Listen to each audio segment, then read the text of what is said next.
दुसरं व्याख्यानपुष्प गुंफण्यासाठी या ठिकाणी येत आहेत आदरणीय श्री एस.बी. माने पाटील साहेब.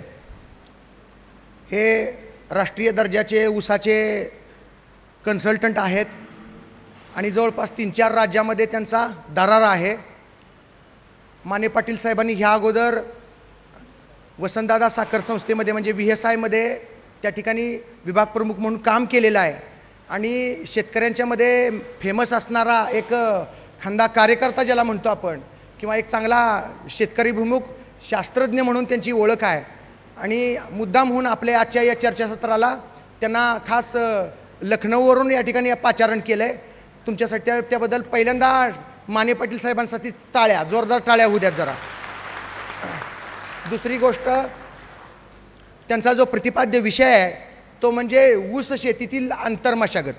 अत्यंत कळीचा आणि जिव्हाळ्याचा मुद्दा आहे आणि त्या मुद्द्यावरती त्यांचा अनुभव आहे आणि त्याच्यावरती ते जास्त बोलतात, मग ते फुटवे मॅनेजमेंट वगैरे.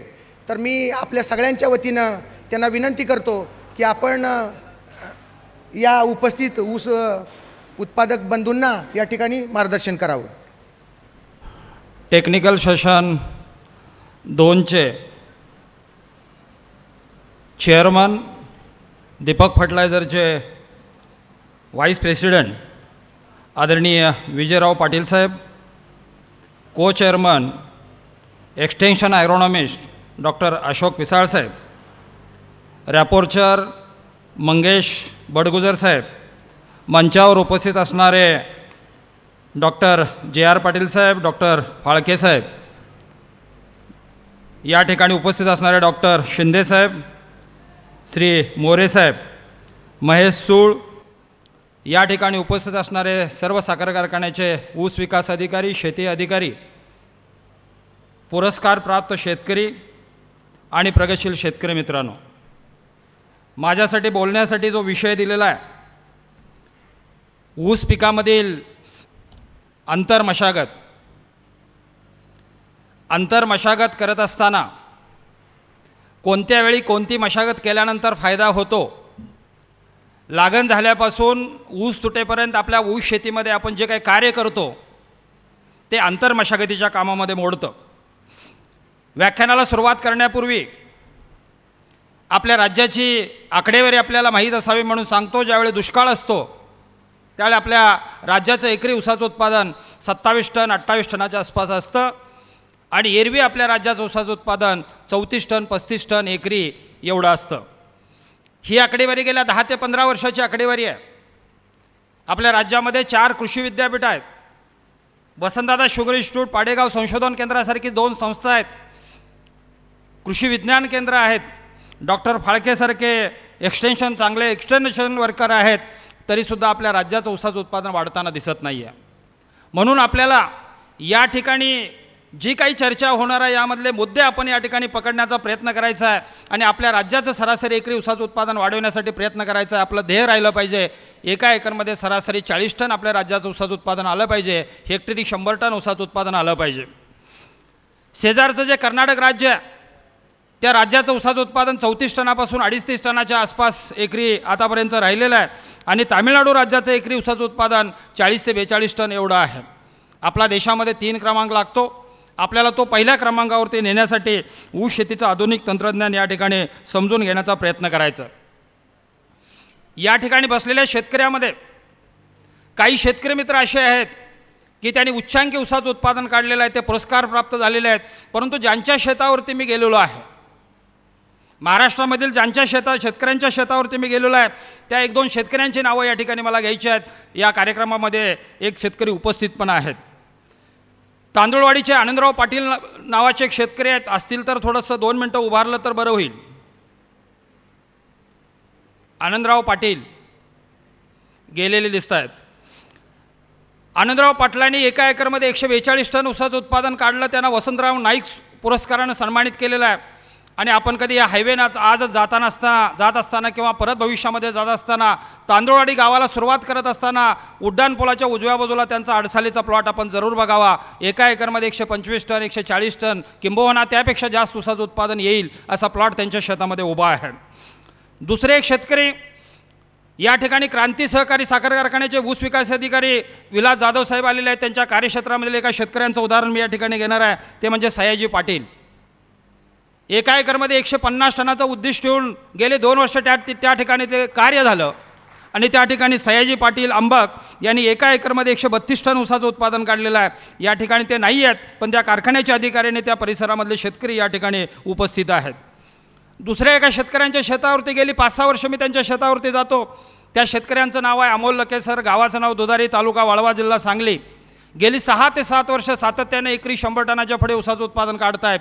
एका एकरमध्ये 145 टन त्यांचं हायेस्ट ऊसाचं उत्पादन आहे. सरीमधलं अंतर 4.5 फूट असतं. 1 ते 10 जुलैची लागण तारीख असते. 4.5 फूट सरीतलं अंतर आणि 1 डोळा पद्धतीची लागण 2.25 फुटावर असते. तर अमोल लकेसर एक आपल्या राज्यामधील चांगले प्रगतशील शेतकरी आणि तरुण शेतकरी आहेत. दुसरं असं, मला जे शेतकरी आवडतात त्यांचा नामोल्लेख केल्याशिवाय मी माझं भाषण कधीही पूर्ण करत नाही, ते म्हणजे कारंदवाडीचे सुरेश कवाडे. गेली 11 वर्ष सातत्याने एका एकरमध्ये 100 टनाच्या पुढे ऊसाचं उत्पादन काढणारे शेतकरी. 9 वर्षे 2 सरीमधलं अंतर 4.5 फूट आणि 1 डोळा पद्धतीची लागण 2 फुटावर करून 100 टनाच्या पुढे ऊसाचं उत्पादन निघत असताना गेल्या 2 वर्षामध्ये त्यांची सरीतलं अंतर 6 फूट आहे आणि 1 डोळा पद्धतीची लागण आता 2 ते 2.5 फुटावर ते करतायत. 110 टन 113 टनाच्या आसपास त्यांचं ऊसाचं उत्पादन असतं. 10 ते 15 एकरचं सरासरी ॲव्हरेज त्यांचं एवढं असतं. सातत्याने एकरी 100 टनाच्या पुढे ऊसाचं उत्पादन काढणाऱ्या शेतकऱ्यामध्ये माझ्या माहितीनुसार सुरेश कबाड्यांचा नंबर पहिला लागतो.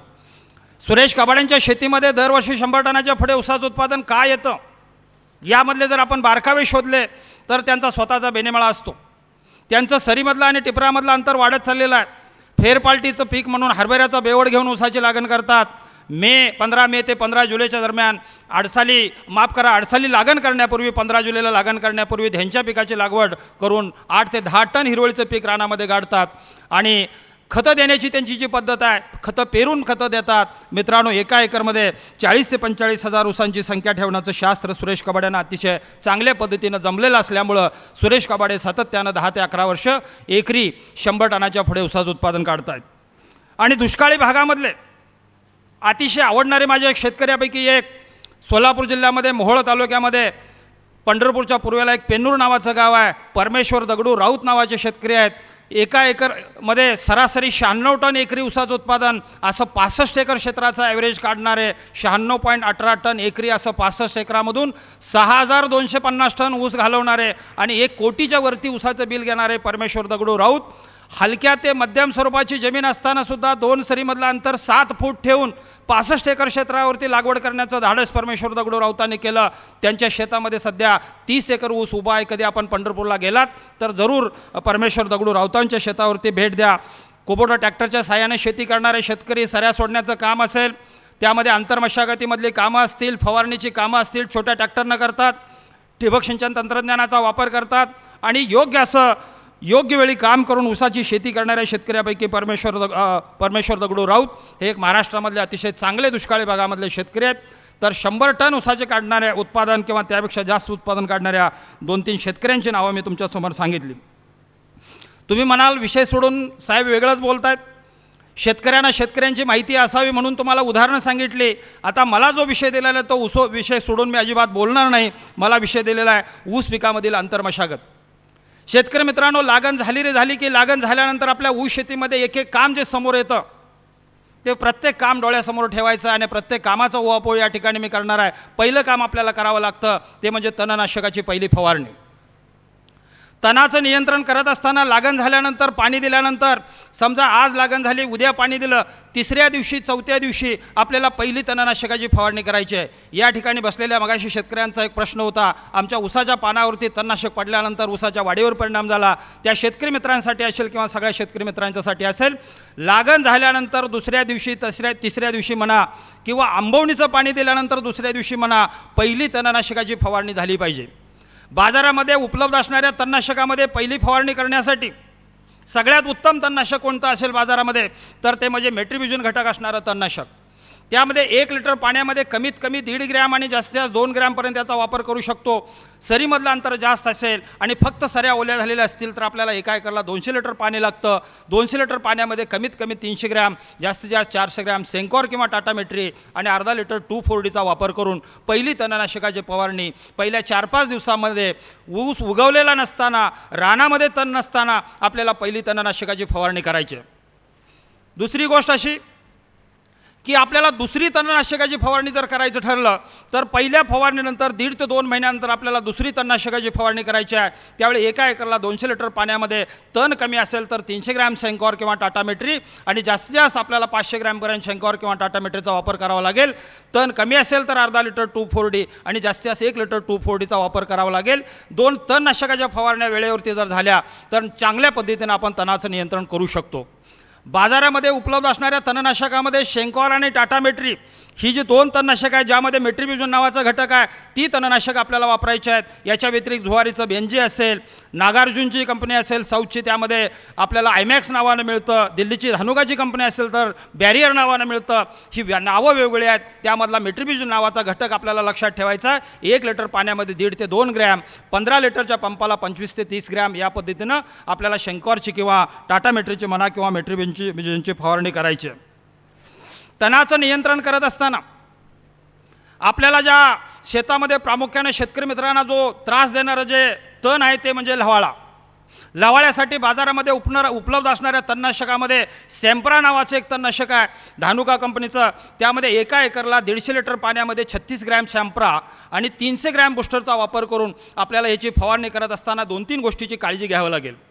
लागण झाल्यानंतर, पाणी दिल्यानंतर 4 ते 5 पानावरती तण असताना आपल्याला फवारणी झाली पाहिजे. जर चुकून तण मोठं झालेलं असेल आणि फवारणी केलेली असेल तर त्याचा फायदा आपल्याला होत नाही. म्हणून पहिली फवारणी आपल्याला शंभराची फवारणी करत असताना 4-5 पानावरती तण असताना फवारणी करण्याचा आपण प्रयत्न करा. त्यानंतर 10-15 दिवसानंतर एक हलकं पाणी द्या. जमिनीमध्ये ओल असेल, 4-5 पानावरती तण असेल तर या शंभराचा उपयोग होतो. प्रामुख्याने आपल्याला हराळी आणि लव्हाळ्यासाठी नियंत्रण करण्यासाठी उन्हाळ्यामध्ये मार्च, एप्रिल, मेमध्ये कडक उन्हाळ्यामध्ये रान मोकळं ठेवणं, आडी उभी नांगरट करणं, त्याच्या काश्या वेचणं आणि रान तापत ठेवणं हाच 100% उपाय हराळी लव्हाळ्यावरती आहे. एवढंही लक्षात ठेवावं. जर आपलं संपूर्ण साऱ्या जमीन ओली झालेली असेल तर आपल्याला एका एकरला 400 लिटर पाणी लागतं. 400 लिटर पाण्यामध्ये कमीत कमी 600 ग्रॅम आणि जास्तीत जास्त 800 ग्रॅम मेट्रिब्युजन घटक असणाऱ्या तणनाशकाची फवारणी करायची आहे. जर खुरपणी करायचं म्हटलं तर 3 ते 4 खुरपण्या कराव्या लागतात. खर्च जर बघितला तर 3,000 पासून 5,000 रुपयेपर्यंत मोठ्या भरणीपर्यंत आपल्याला खुरपणीवरचा खर्च होतो. ज्यांच्याकडे मनुष्यबळ बऱ्यापैकी आहे त्यांनी खुरपणी करून तणाचं नियंत्रण करायला काही हरकत नाही. पण ज्यांच्याकडे मनुष्यबळ नाही त्या शेतकऱ्यांनी योग्य वेळी 2 तणनाशकाच्या फवारण्या करणं गरजेचं आहे. परत सांगतो, रानामध्ये तण नसताना पहिली तणनाशकाची फवारणी झाली पाहिजे आणि दुसरी तणनाशकाची फवारणी 1.5 ते 2 महिन्यानंतर आपल्याला दुसरी फवारणी करायची आहे. 2 तणनाशकाच्या फवारण्या करून तणाचं नियंत्रण करायचं आहे. हा मुद्दा ह्या ठिकाणी आपल्याला समजून घ्यायचा आहे. ऊस शेतीमधला दुसरा महत्त्वाचा मुद्दा ते म्हणजे नांग्या किंवा तुटाळं भरणं. शेतकरी मित्रांनो, आपल्या शेतामध्ये जवळजवळ 10 ते 15% आसपास नांग्या किंवा तुटाळ असतात आणि त्याच्यामुळं एका एकरमध्ये कमीत कमी 8 ते 10 टनानं आणि जास्तीत जास्त 12 ते 15 टनानं ऊसाचं उत्पादन दरवर्षी कमी झालेलं दिसून येतं. म्हणून नांग्या किंवा तुटाळ भरण्याचं काम करत असताना आपल्याला एक मुद्दा लक्षात ठेवायचा आहे. नांग्या तुटाळं भरत असताना एक डोळा पद्धतीची लागण करणाऱ्या शेतकऱ्यांना हे माहीत पाहिजे की माझी 15 दिवसामध्ये 20 दिवसामध्ये उगवण होते, 25 दिवसाच्या आत नांग्या भरण्याचं काम झालं पाहिजे.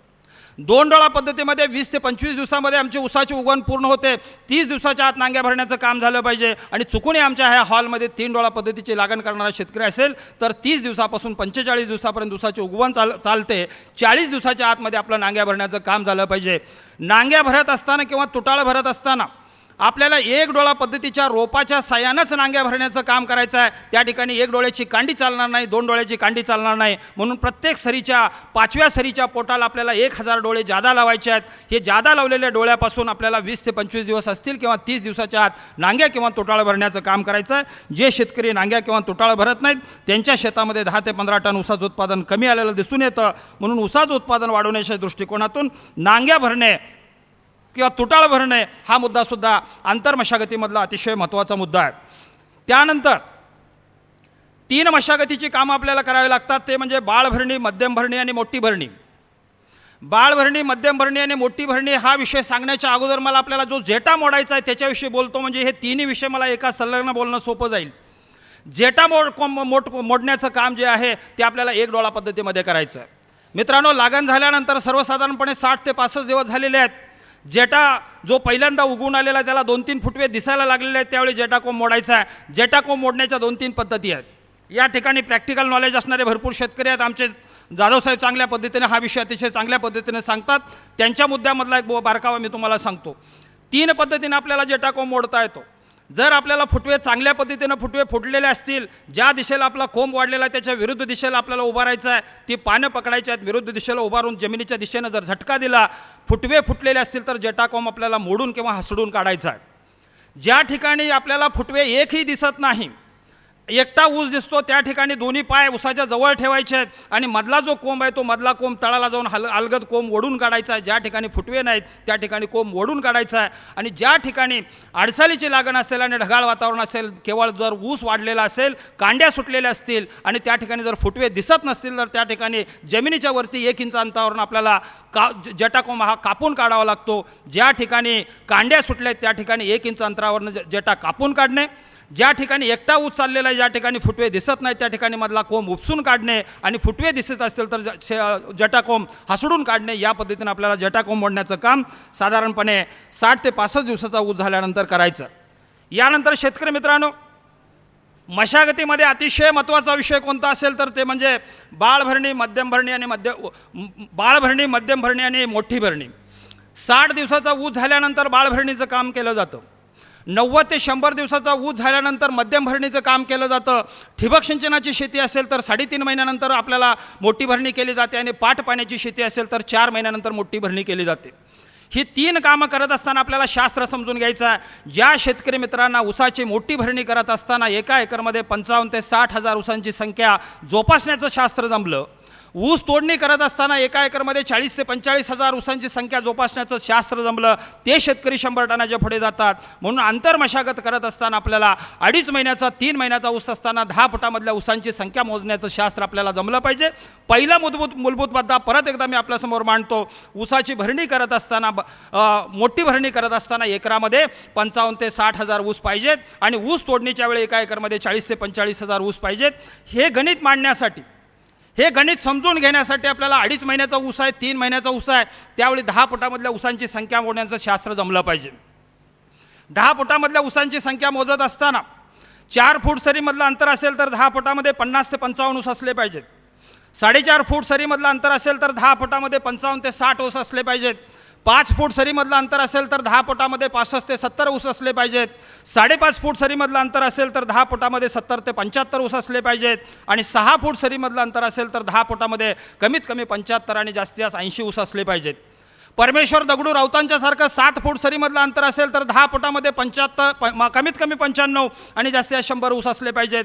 या पद्धतीनं आपल्याला 2.5 महिन्याचा 3 महिन्याचा ऊस असताना 10 फुटामधल्या ऊसांची संख्या मोजायची आहे. चुकून जर ऊसांची संख्या जादा होत असेल तर 90 दिवसाच्या ऊसाला आपल्याला मध्यम भरणी करायची आहे आणि लवकरच 15-20 दिवस मोठी भरणीचं काम करायचं आहे. मित्रांनो, बाळ भरणी, मध्यम भरणी आणि मोठी भरणी हा विषय एक एक मी आपल्यासमोर मांडण्याचा प्रयत्न करतोय. आता बऱ्याचशा वेळा बाळभरणी म्हणजे काय हा विषयच आमच्या शेतकरी मित्रांना कळालेला नाही. मी महाराष्ट्रामध्ये खानदेश भागामध्ये जातो, मराठवाड्या भागामध्ये जातो, इतर राज्यामध्ये जातो. ऊसाची लागण झाली की त्यामध्ये औत चालवायचं काम केलं जातं. शेतकरी मित्रांनो, 4 महिन्यापर्यंत सरीच्या जागी सरी राहिली पाहिजे आणि वरंब्याच्या जागी वरंबा राहिला पाहिजे. हे गणित मात्र आपल्याला विसरता कामा नये. आंतरमशागत करत असताना 4 महिन्यापर्यंत सरी जाग्यावर राहिली पाहिजे, भोंडा जाग्यावर राहिला पाहिजे आणि मधला जो आतमधला भाग आहे त्यामध्ये आपल्याला बाळभरणी, मध्यम भरणी आणि नंतर मोठी भरणीचं काम करायचं. बाळभरणी म्हणजे काय? बाळभरणी म्हणजे लागण झाल्यानंतर ऊसाच्या दोन्ही बाजूला 4 बोटं या बाजूला आणि 4 बोटं या बाजूला आपल्याला 2 दाती अवजार चालवायचं आहे. माझी बोटं म्हणजे अवजार समजा. या पद्धतीचं अवजार मग आपली जुनी तिपण असेल, आजच्या काळामधले कल्टिवेटरचे दात असतील, बेडगा असेल किंवा कुदळ असेल, ह्या अवजाराचा वापर करत असताना सरीच्या दोन्ही बाजूला एक 4 ते 6 बोटा अंतरावरती आपल्याला हे अवजार चालवत असताना टीचभर अवजार जमिनीमध्ये गेलं पाहिजे. जमिनीमध्ये हवा खेळती राहिली पाहिजे. ज्या जमिनीमध्ये हवा खेळती ठेवण्यासाठी अवजार चालवलं जातं त्याला बाळभरणी म्हणतात. जास्तीत जास्त आपल्याला ऊसाच्या बुडाला 4 बोटं माती लागली तरी चालतं. माती लागल्यामुळं आपल्याला खोडकिडीचं नियंत्रण होतं. खताचा तिसरा डोस जो आहे, एका एकरला 1.5 पोतं युरिया, 1 पोतं अमोनियम सल्फेट, 1 पोतं DAP आणि 1 पोतं पोटॅश टाकून आपण 2 दाती अवजार जर चालवलं तर ही खतं मातीआड होतात. जमिनीमध्ये हवा पाण्याचं संतुलन ठेवलं जातं. त्यामध्ये तणांचं नियंत्रण चांगल्या पद्धतीनं आपल्याला करता येतं, खोडकिडीचं नियंत्रण करता येतं आणि जादा फुटवे वाढवण्यासाठी आपल्याला बाळभरणीचं काम केलं जातं. हा कन्सेप्ट आपल्याला माहीत पाहिजे. मित्रांनो, संख्या वाढवण्यासाठी आपल्याला बाळभरणी करायचा, हा मुद्दा लक्षात आला पाहिजे. दुसरा महत्त्वाचा मुद्दा मध्यम भरणी. मध्यम भरणी म्हणजे ज्या ठिकाणी ऊसांची संख्या जर आपल्याला कमी भेटत असेल त्या ठिकाणी मध्यम भरणी करण्याची गरज नाही. चुकून आत्ता सांगितल्याप्रमाणे 10 फुटामधल्या ऊसांची संख्या जर जादा सापडत असेल तर आपल्याला मध्यम भरणी करत असताना हा जो ऊस उगवून आलेला आहे त्या दोन्ही बाजूला 6 इंच किंवा 9 इंच अंतरावरती बळीराम नांगरसारखा अवजार चालवायचा आहे. जे अवजार चालवल्यानंतर ऊसाच्या बुडाला 6 इंच 9 इंचाची मातीची भर लागेल अशा पद्धतीने जर कार्य केलं तर उशिरा येणारे जे फुटवे आहेत, 90 दिवसानंतर 100 दिवसानंतर उशिरा येणारे जे फुटवे आहेत त्या फुटव्याचं नियंत्रण केलं जातं. म्हणून ज्या ठिकाणी फुटवे जादा आहेत त्या ठिकाणी मध्यम भरणी करायची आहे आणि ज्या ठिकाणी फुटवे कमी असतील, ऊसांची संख्या कमी मिळत असेल त्या ठिकाणी मध्यम भरणी करण्याची गरज नाही. आणि शेवटचं कार्य करायचं आहे ते म्हणजे आपल्याला ऊसाची मोठी भरणी करण्याचं. सरीच्या जागी वरंबा करण्याचं काम करतो, वरंब्याच्या जागी सरी करण्याचं काम करतो. जे W अक्षर दिसतं ते M मध्ये रूपांतर करतो, त्याला मोठी भरणी म्हणतात. मोठी भरणी करत असताना आपल्याला सगळ्यात महत्त्वाचा फायदा काय होतो तर तो ऊस कुटुंब नियोजनाचा फायदा आपल्याला चांगल्या पद्धतीनं करता येतो. 4 महिन्यानंतर आपल्याला जे फुटव्याचं नियंत्रण करायचं असतं ते फुटव्याचं नियंत्रण करण्यासाठी, ऊसाच्या संख्येचं नियंत्रण करण्यासाठी मोठी भरणी करायची असते. शेवटचा खताचा डोस आपल्याला चांगल्या पद्धतीनं मातीआड करता येतो. ऊस तुटेपर्यंत आपल्याला पाणी चांगल्या पद्धतीनं देता येतं. ऊस लोळत नाही, जमिनीमध्ये हवा खेळते ठेवण्याचं काम केलं जातं. म्हणून शेतकरी मित्रांनो, मोठ्या भरणीचं काम ठिबक सिंचनाच्या शेतीमध्ये 3.5 महिन्यानंतर आणि पाठ पाण्याच्या शेतीमध्ये आपल्याला 4 महिन्यानंतर करायचं. हे करत असताना बाळ भरणी आणि मध्यम भरणी आणि मोठी भरणी करत असताना परत एकदा सांगतो, मोठ्या भरणीच्या वेळी एकरा 55,000 ते 60,000 ऊस आणि ऊस तोडणीच्या वेळी एकरा 40,000 ते 45,000 ऊस हे ठेवण्याचं शास्त्र आपल्याला समजून घेऊन पुढं जायचं आहे. बऱ्याच वेळा असा प्रश्न पडतो, जादा झालेल्या फुटव्याचं नियंत्रण करण्यासाठी 15 दिवस 1 महिना लवकर मोठी भरणी करावी, त्यामुळे फुटवे नियंत्रित होतात, किंवा भरणी झाल्यानंतर बूड पाचट काढणं किंवा नको असलेले फुटवे काढणं याच्यामुळे सुद्धा आपल्याला जादा झालेल्या फुटव्याचं नियंत्रण करता येतं. पण बऱ्याचशा शेतकरी मित्रांना ऊसाची संख्या कशी वाढवावी हा विषय बऱ्यापैकी समजत नाही. म्हणून ऊसाची संख्या वाढवण्यासाठी बेसिक मुद्दे आपल्याकडे माहीत पाहिजेत. पहिला मुद्दा म्हणजे आपल्याला चांगल्या प्रतीचं 9 ते 10 महिन्याचं जाड आणि लांब कांड्याचं बियाणं पाहिजे. एकदा जर का 100% उगवण झाले तर आपलं पुढचं काम सोपं होतं, बेणं चांगलं पाहिजे. दुसरा महत्त्वाचा मुद्दा, जर आपल्याला फुटवे चांगले पाहिजे असतील तर आपला भक्कम बेसल डोस पडलाच पाहिजे. लागणीच्या वेळी पहिला खताचा डोस टाकला जातो, त्याला आधार खत किंवा बेसल डोस म्हणतात.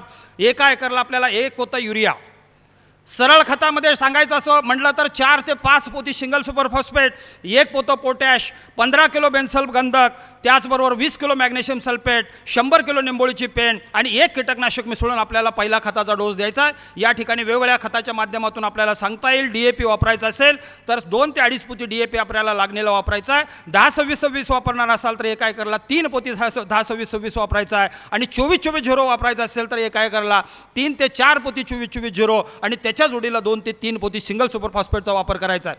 मला या ठिकाणी एवढंच सांगायचं आहे, स्फुरदयुक्त खतं आणि पालाशयुक्त खतं सरीमध्ये जर पहिल्यांदा चांगली पडली तर 1.5 ते 2 महिन्यानंतर आपल्याला जे फुटवे येतात ते भक्कम फुटवे येतात. म्हणून पहिला बेसल डोस आपला चांगल्या पद्धतीनं पडला पाहिजे.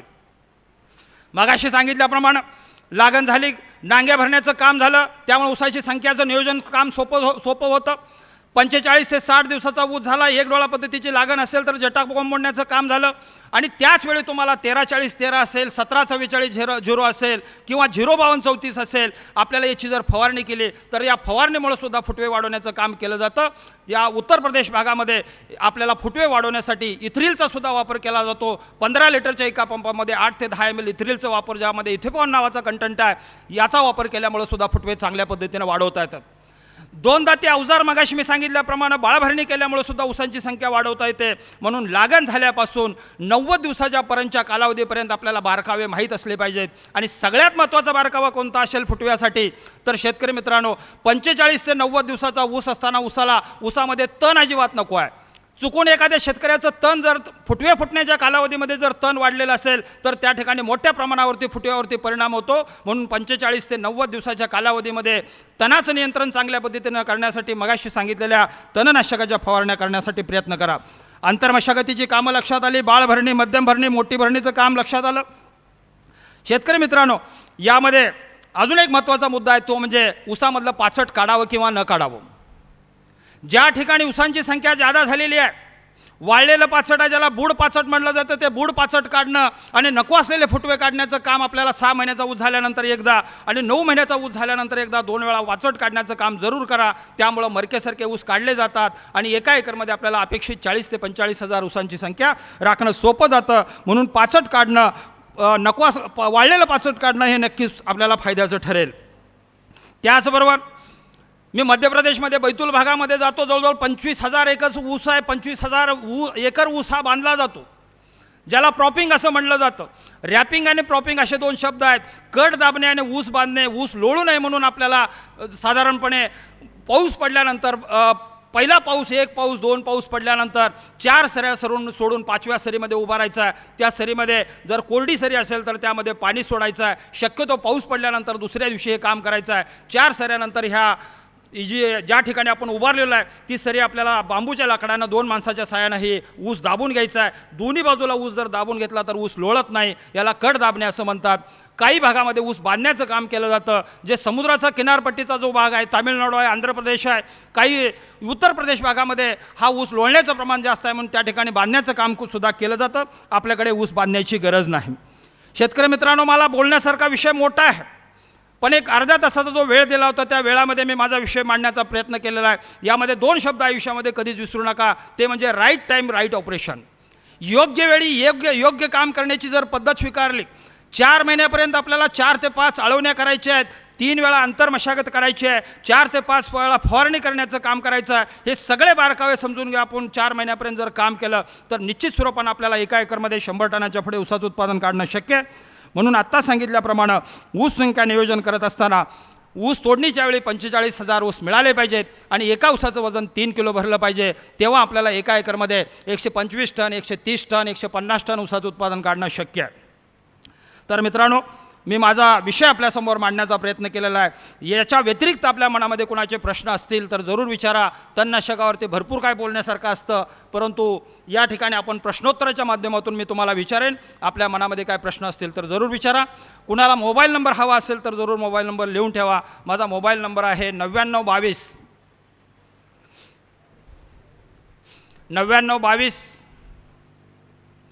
32 10 19 9922 32 10 19. SB माने पाटील. विचारा प्रश्न आपला. हुमणीसाठी त्या कडेला साहेब बसलेले आहेत, त्यांचं व्याख्यान आहे, ते हुमणीसाठी बोलण्यासाठीच या ठिकाणी आलेले आहेत.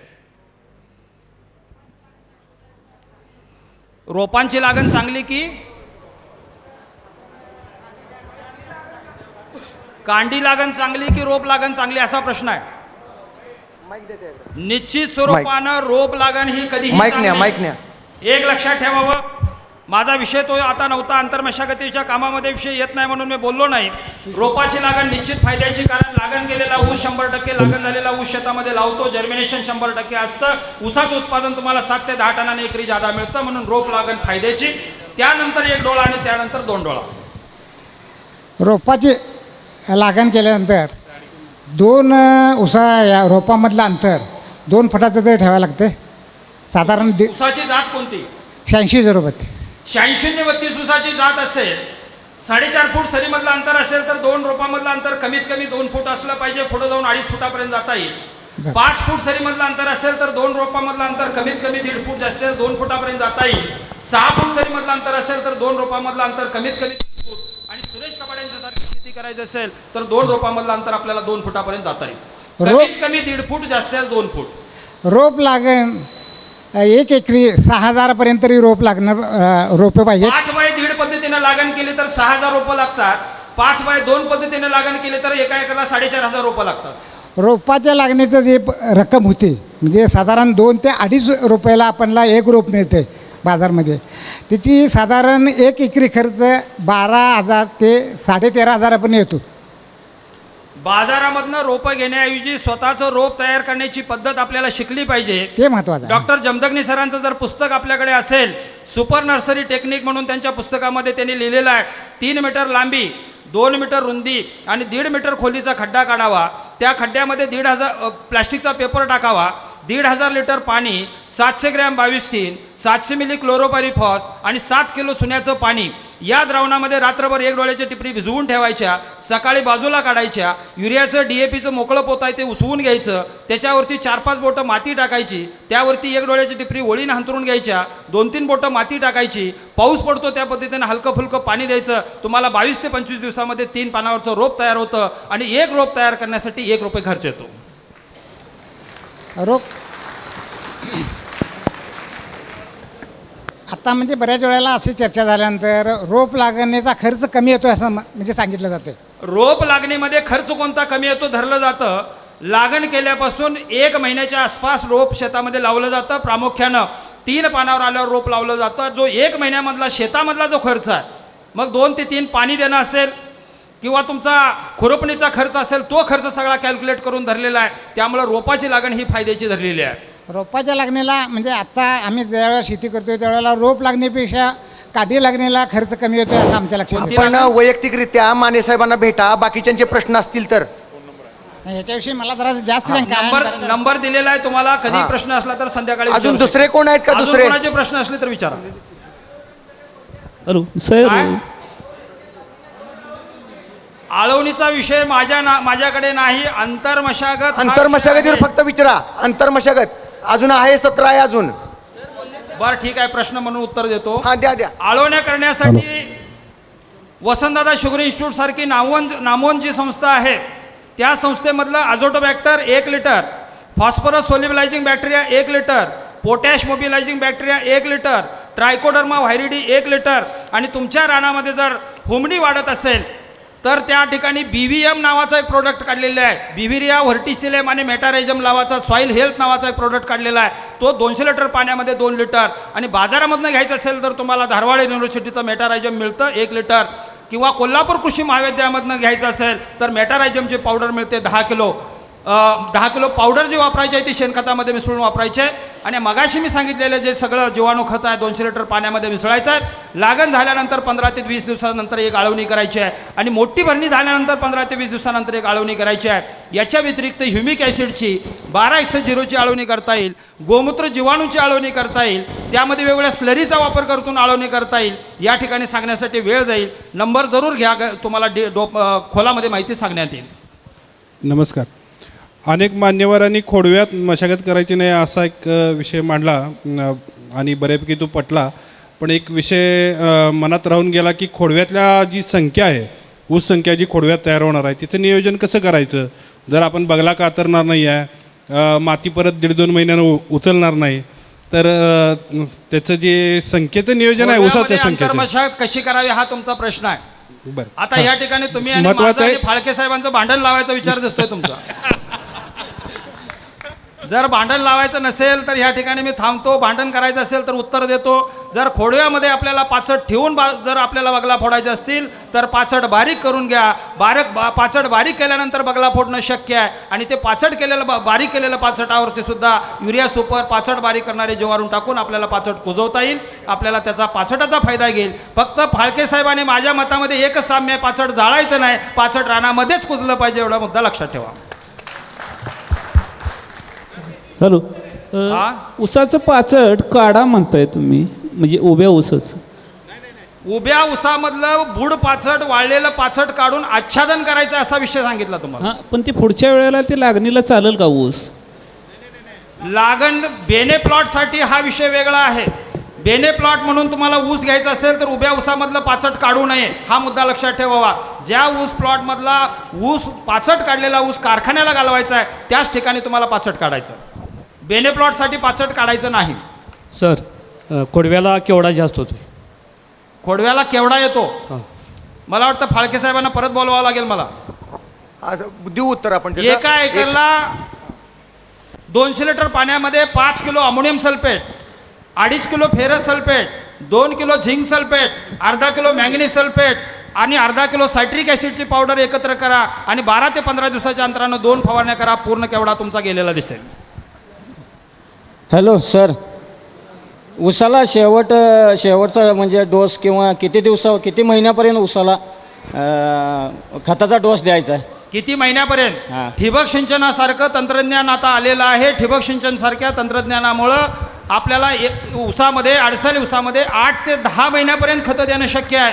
या ठिकाणी बसलेले क्रांती कारखान्याचे जाधव साहेब आहेत, त्यांच्या शेजारी बसा, तुम्हाला खताचं शेड्यूल आहे कसं सांगतील.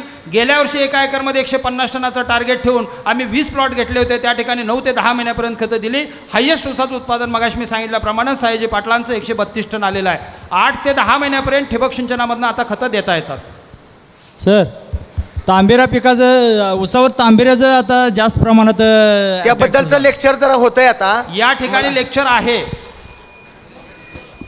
या ठिकाणी जाता जाता 1 मिनिट मी घेतो. संयोजकांना मी येतानाच सांगितलं होतं मी 5-10 मिनटं जादा घेणार आहे. तेवढी 5-10 मिनटं माझी झालेली आहेत. नेहमी भाषणाच्या शेवटी हरिवंशराय बच्चन, अमिताभ बच्चन यांच्या वडील हरिवंशराय बच्चन यांच्या कवितेमधल्या 2 ओळी मी नेहमी सांगण्याचा प्रयत्न करतो.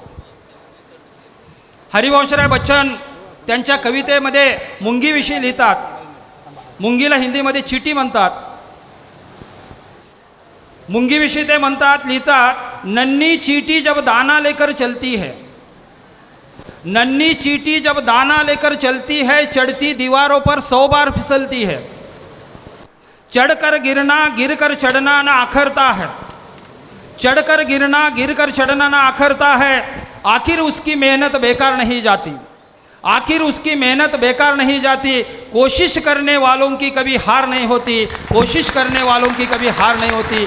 एकरामध्ये आम्हाला भविष्यामध्ये 150 टनाचं टार्गेट साध्य करण्यासाठी योग्य वेळी योग्य काम करण्याचा प्रयत्न करा. निश्चित स्वरूपाने आपल्याला 150 टन ऊसाचं उत्पादन यायला वेळ लागणार नाही. बसलेले संयोजकाने या ठिकाणी मला बोलण्याची संधी उपलब्ध करून दिली, त्यांचा आभार मानतो. आणि सगळ्या शेतकरी मित्रांनी शांततेने व्याख्यान ऐकून घेतलं त्यामुळे सगळ्या शेतकरी मित्रांचं आभार मानतो आणि या ठिकाणी थांबतो. जय हिंद, जय महाराष्ट्र.